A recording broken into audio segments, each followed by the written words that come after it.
y no solo quiero demostrar que Elena es inocente y no solo quiero demostrar que yo soy el amo del discurso, sino también quiero explicarle a mis alumnos cómo se hace, porque él se lo está diciendo a sus estudiantes, ¿no? A sus pupilos. Entonces, por lo menos esos tres distinguimos, ¿no? El que está el texto del discurso, de lo que se trata de Elena, el subtexto de lo que se trata de él mismo, y medio forzadamente hablaríamos del contexto, que es cuando estamos hablando de que él está en su clase y él está explicando a sus alumnos cómo se hace. ¿Sí, Ivana? Sí, sí, sí, porque justo, o sea, no solo en la última parte me llama la atención que durante toda la primera parte él hablaba sobre la persuasión y sobre cómo la palabra, y se tardaba demasiado explicando como todo lo que puede hacer la palabra y luego los argumentos muy breves en los que defiende a Elena, entonces me hizo cuestionarme mucho sobre qué quería hacer él con ese texto, sino como que se ve más como eso, como una demostración de lo que él puede hacer cambiar las ideas de una persona, o sea, introducirse tanto que puede hacer cambiar la opinión de toda la sociedad acerca de alguien. Sí, sí, claro. Pues fíjense, ahora, este, pues tratando de calzar este tema en la arquitectura, como les decía, cuando ustedes hacen un proyecto, cuando ustedes hacen un dibujo, una prefiguración de algo, ese dibujo que ustedes hacen, pues les digo, lo dirigen a diferentes personas, ¿no? Si ustedes hacen un esquemita, probablemente con ese esquema se están tratando de explicar a ustedes mismos algo más, o sea, están tratando de avanzar sobre algo, o están tratando de explicarle a sus profesores algo que ustedes están pensando, o están tratando de explicarle al cliente cómo va a salir de un lugar para entrar al otro y qué va a pasar en el medio y qué va a hacer en cada uno de los dos lugares, ¿no? O están tratando de explicarle a sus propios colegas cómo ustedes saben hacer diagramas tan bonitos y saben dibujar tan bien. Todas esas cosas las están haciendo en el mismo croquis, ¿no? En el mismo diagramita. Entonces, por eso, les digo, siempre y cuando lo sepan identificar y sepan, pues en ese sentido, desarrollarlo y afinar el mensaje que va para cada quien, pues se van a convertir no solo en mejores oradores, por decirlo así, sino también en mejores arquitectos, ¿no? Les hacía el ejemplo en alguna clase, el que si ustedes, este, su abuelita les dice, háganme un cuartito arriba de mi casa, ¿no? Para que cuando se casen y vivan allá arriba y entonces tienen ahí su cocinita y el cuartito de sus hijitos y quién sabe qué. Entonces ustedes llegan con la abuelita y le dan así un fajo de 200 planos y ahí están los detalles estructurales y ahí están la nomenclatura de los acabados y una simbología súper desarrollada y todo. Y se lo dan todo, mi abuelita, ¿no? Y que además la abuelita pues ya usa lentes y pues ya le cuesta trabajo ver las letras chiquitas y puta. O sea, hay un problema del arquitecto que no sabe con quién está hablando, ¿no? Es importante que ustedes sepan con quién están hablando. Ahora igual así como, este, digamos un poco como nota, es que yo le estoy haciendo una extensión de una casa de campo a este, pues a un amigo que es ciego. Y cuando hablamos de eso, este, pues yo le decía, ¿y quién va a supervisar la obra? Porque pues no es aquí en la ciudad. Y le dije, a mí me va a costar trabajo estar yendo para allá. Con gusto te hago el proyecto y lo vamos desarrollando y lo vamos afinando. Y él tiene pues un constructor que es el que trabaja con él allá. Pero pero pues yo necesito que tú y tu esposa tengan los elementos suficientes para saber que el constructor está haciendo lo que quedamos y lo que a ustedes les gustó. Y entonces ya se imaginarán que si yo le doy un manojo de planos a esta persona, pues no los va a poder leer, ¿no? Nada más por esa condición de que él es ciego. Entonces estamos trabajando con una maquetita, ¿no? Y yo estoy haciendo una maqueta con él y y en esa maqueta pues vamos definiendo cosas y después en un grupito que tenemos de WhatsApp, su esposa, él y el constructor, pues ahí nos mandamos audios en donde decimos cómo van a ser los detalles y después sí, yo le mando ahí unos apuntes, unos detallitos al constructor en donde digo, bueno, pues todo eso que estamos platicando así se construye, ¿no? Y son pues detalles, hojas carta, digamos, unos dibujitos. Pero ahí está esos estratos de la comunicación. A la persona que es ciega, si yo le hablo en planos, pues no lo va a poder leer. Y por otro lado, el constructor pues quiere una certeza de que cuando yo le diga así, así, así, no después él lo haga como yo digo y yo llegue y le digo, no, así no quedamos. Y él sí me puede enseñar un dibujo y me diga, no, sí, así quedamos, míralo, ¿no? Entonces ahí están todos esos estratos de los que estamos hablando. Les digo del texto, del subtexto y del contexto. Y hay una cosa, hay una frase, un enunciado que es muy famoso que se llama el paradigma de Laswell. Y ese paradigma es de mediados del siglo XX, de 1948, en donde Laswell dice que cualquier mensaje, para entender precisamente el texto, el subtexto y el contexto, es así. Se los voy a leer, es ¿quién dice qué? ¿A quién? ¿Por qué canal? ¿Y con qué efecto? ¿No? Si yo ahorita aquí les digo, la arquitectura es comunicación, ¿quién dice qué? Yo. Yo digo, la arquitectura es comunicación. ¿Y quién soy aquí? Bueno, soy el profesor del curso, ¿no? Y soy arquitecto además. ¿Y a quién se los digo? A mis estudiantes. ¿Y por qué canal? Por el Zoom, en una clase, ¿no? En la que estamos hablando de arquitectura y de comunicación y de género y no sé qué. ¿Y con qué efecto? Bueno, pues eso ya se verá, ¿no? Que me entiendan o que no me entiendan, pero ¿con qué efecto? Pues se puede hablar efecto en qué términos, ¿no? Pero les digo, siempre que hagan desde un proyecto hasta una obra o critiquen una obra o transformen una obra, estos elementos tienen que aparecer. ¿Quién dice qué, a quién, por qué canal y con qué efecto? ¿No? Cuando en una manifestación llegan las feministas y rayan el hemiciclo a Juárez, ahí, ¿quién dice qué, a quién, por qué canal y con qué efecto? ¿Quién dice qué? Las feministas dicen, me vale más este monumento, ¿no? ¿A quién se lo dicen? A todos, porque eso va a salir en la televisión, ¿no? ¿Y por qué canal? Pues por la acción directa, pero después saben que eso se va, pues va a tener precisamente otros efectos. Se va a ver en la televisión y eso en algunas personas va a generar el efecto como de, ay, estas chavas, quién sabe qué. Y por otro lado va a generar por cierta empatía o cierta militancia o cierto, pues crítica al respecto, en fin, ¿no? Pero así como hablamos de género, pues de la arquitectura, de cualquier cosa, esta frase aplica, ¿no?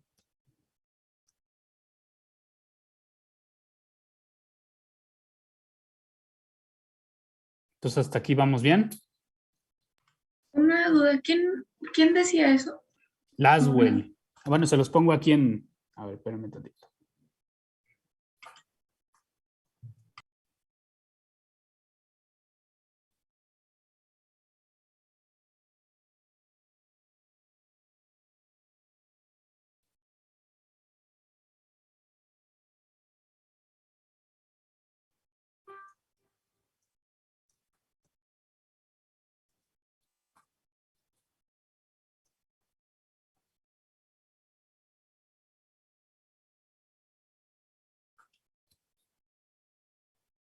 Ahí lo puse en el chat.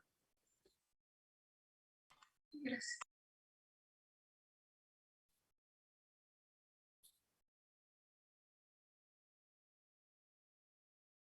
Y entonces, con respecto a esto, cuando les digo, cuando pensamos en que el ejercicio de la arquitectura, o la arquitectura como ejercicio más bien, como un ejercicio en el que se producen edificios,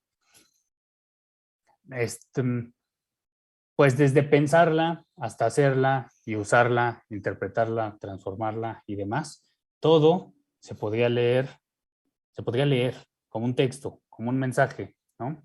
Y podríamos, o necesitaríamos tener la capacidad para,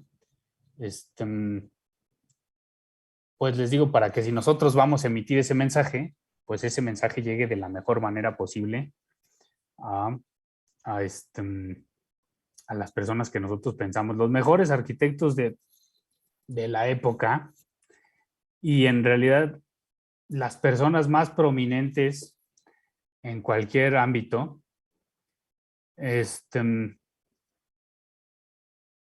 pues su éxito no solamente radica en su capacidad para, pues para crear o para edificar o para lo que ustedes quieran, sino tiene que ver con su capacidad de comunicar, tiene que ver con su capacidad de hacerse oportunidades, ¿no?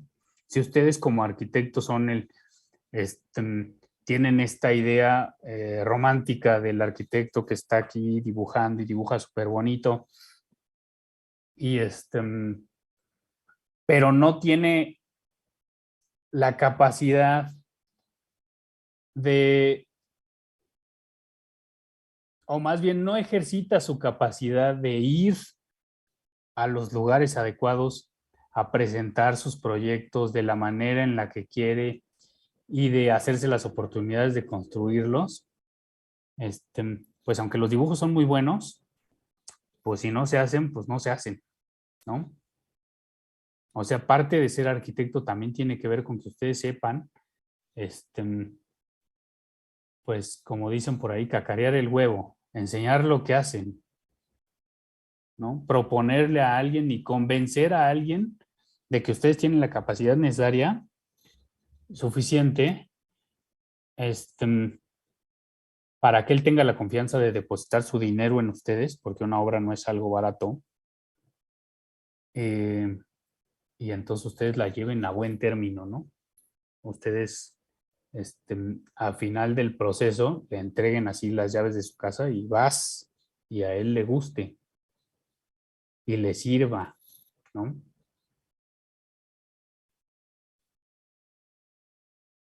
Y no se le caiga para atender a los atributos de Vitruvio, ¿no? De si el Venustas o el Utilitas o el Firmitas o no se vean. Bueno, pues eso, ahí está. Y un poco de lo que les quería decir también es que cuando nosotros empezamos el curso, igual hablamos un poquito de Montaner, y decíamos que Montaner tiene un libro en el que habla de los diagramas y de las experiencias y de las acciones y no sé qué. Y en ese libro, él habla precisamente de 4 cuerpos teóricos o 4 conceptos importantes, o lo que él le llama los 4 epistemes, que son, pues eso, conceptos importantes que atraviesan la arquitectura, que atraviesan la producción, pero en nuestro caso que atraviesan la producción de arquitectura, ¿no? Y esos 4 elementos, pues creo que ya les había dicho, pero eran la lucha de clases, la ecología, el feminismo y el poscolonialismo o el decolonialismo, ¿no? Entonces lo que dice es que cualquier producción, nosotros tendríamos que tomar algunos elementos de estos, de alguno o de todos o del que quieran, pero pues como precisamente como puntos de referencia para cambiar algo y así mismo para cambiar la ciudad, ¿no? Entonces aquí estamos hablando específicamente del género, pero, pero a nosotros, igual como mexicanos, nos tocan todos los demás, a todo el mundo, ¿no? Nos tocan todos los demás, el que cuando producimos un edificio, ¿qué le estamos haciendo al medio ambiente? El de que cuando producimos un edificio aquí en México, pues probablemente no tiene la misma visibilidad que si lo produciéramos en Noruega, ¿no? O que si Este, mm, o que para quién va dirigido un edificio que estamos produciendo. Si se dan cuenta ahora, si ya siguen, ya tienen la costumbre de seguir quiénes son los, los Pritzker de cada año, ¿no? Y hablamos de, pues, del mismo Valkrishna Doshi o de el año antepasado estaba este chino que no me acuerdo cómo se llama. Si alguien se acuerda, por favor, dígame. O Arata y Sasaki. Arata Isozaki. No, ese es japonés. El chino. A ver, Guangzhou. sí. Sí. Si se dan cuenta, ha habido como una tendencia a que los premios Pritzker de ahora tienen mucho que ver con el sentido social de la arquitectura, ¿no? El mismo Doshi o Aravena hablan de la arquitectura social, ¿no? Y ahí estamos hablando de la otra cosa, de la lucha de clases y de la economía y de la producción del mundo, etcétera, ¿no? O el modo de producción. Entonces, el mismo Aravena lo habla así. Lo que hago, para quién es y cómo se produce y cuáles son los procesos y cómo se transforma. Entonces, por lo que se hizo famoso Santiago Aravena, tenía que ver con estas unidades habitacionales o con estos conjuntos urbanos que eran progresivos. No sé si los ubican, pero tiene que ver con el para quién es. Entonces, pues en los últimos años ha habido toda una ola de pensar en la arquitectura como a un fenómeno social y como un fenómeno que puede contribuir a hacer una sociedad más justa. Y entonces, pues cuando ustedes, o más bien arquitectos como Aravena y probablemente ustedes cuando ejerzan, pues van a pensar en cómo lo que ustedes hacen puede incidir, como el mismo Aravena, en algo social o en algo ecológico o en algo de género o en algo poscolonial o en algo lo que ustedes quieran, ¿no? Entonces a eso, estos son los temas en los que pues quería tocar y quisiera tocar cuando pensamos en la arquitectura como comunicación. Las últimas clases cuando hablamos precisamente del discurso de Gorgias o cuando hablamos incluso en las revisiones de las cápsulas o ahora que estamos hablando del paradigma de Laswell y del texto y del subtexto y del contexto y de la lingüística y de la gramática y no sé qué.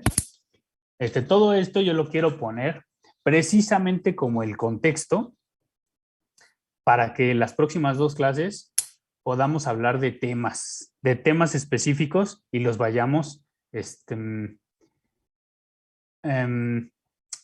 pues vayamos profundizando en ellos, ¿no? Y pues les digo, cualquiera de los tres. Ya hablamos un poco de la ecología cuando hablamos de la arquitectura y naturaleza. Tal vez ya hablamos ahorita un poco del género. Los otros dos temas pues tenían que ver con lo poscolonial o lo decolonial y tendrían que ver con la lucha de clases. Entonces, si quieren, pues las próximas dos clases le dedicamos a alguno de estos, que aquí yo les invito a decirme cuál. Y bueno, pues entonces les paso lecturas y la próxima clase hablamos de esto.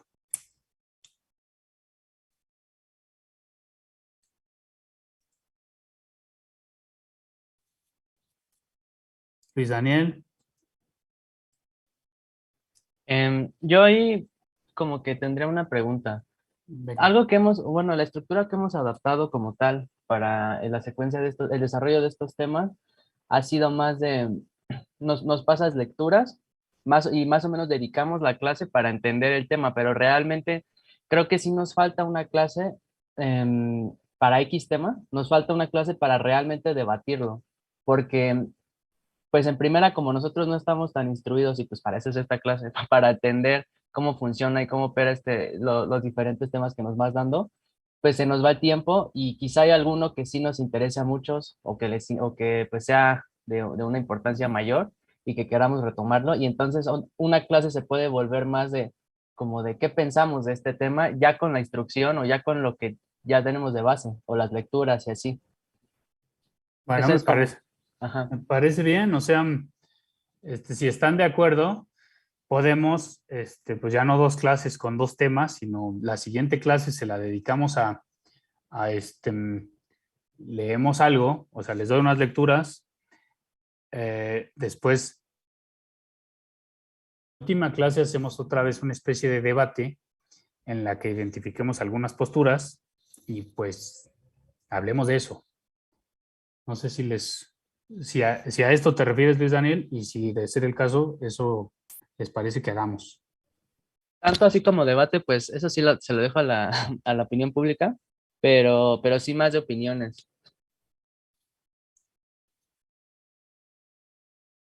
Ok, bueno, pues digan.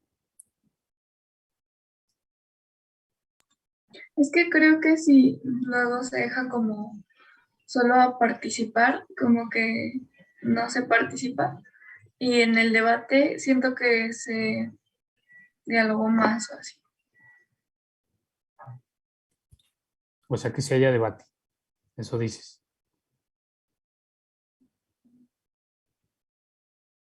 ¿Sí?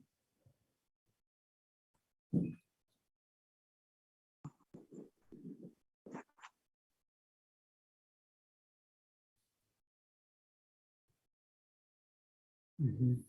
Bueno, levanten la mano, quien diga que sí, para que veamos así un poco de representatividad.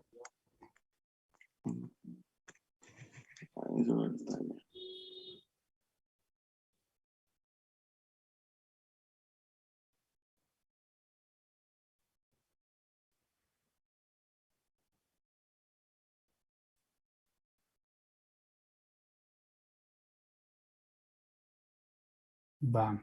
¿Y alguno dice que no?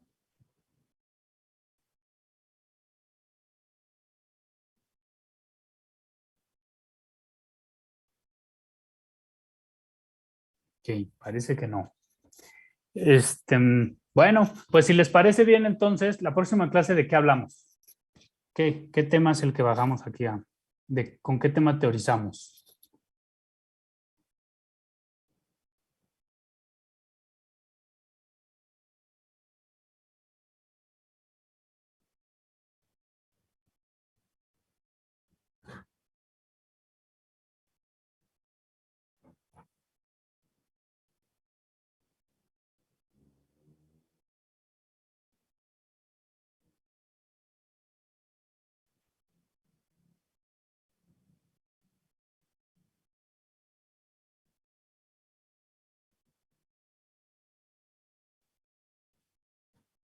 ¿No? ¿Quién sabe?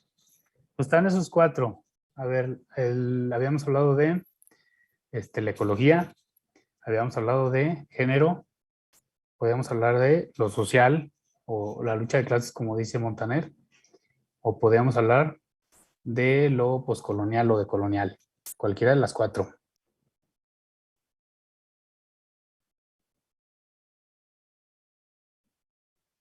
¿Por qué no? A lo mejor podrías hacer una encuestita aquí en Zoom de esos cuatro y pues ya que gane la que A tenga ver, más. bueno, pero me voy a tardar un poquito, ¿eh? Espérame tantito.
No se me vayan, ahí voy.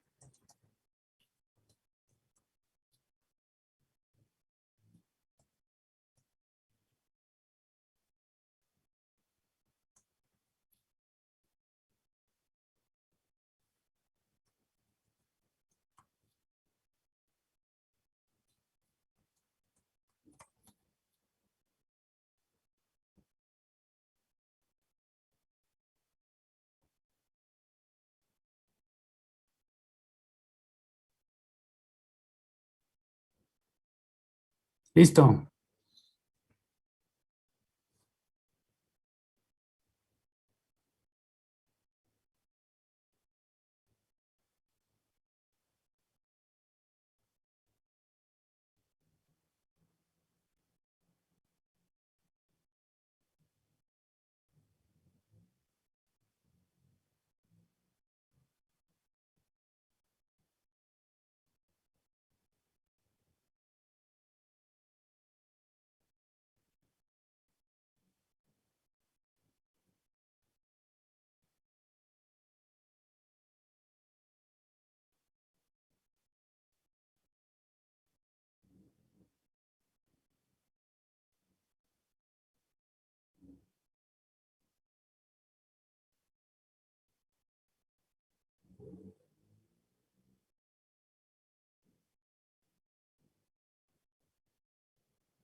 Bueno, pues a menos que todos los que falten voten por género, pues el tema social es de lo que vamos a platicar la próxima vez.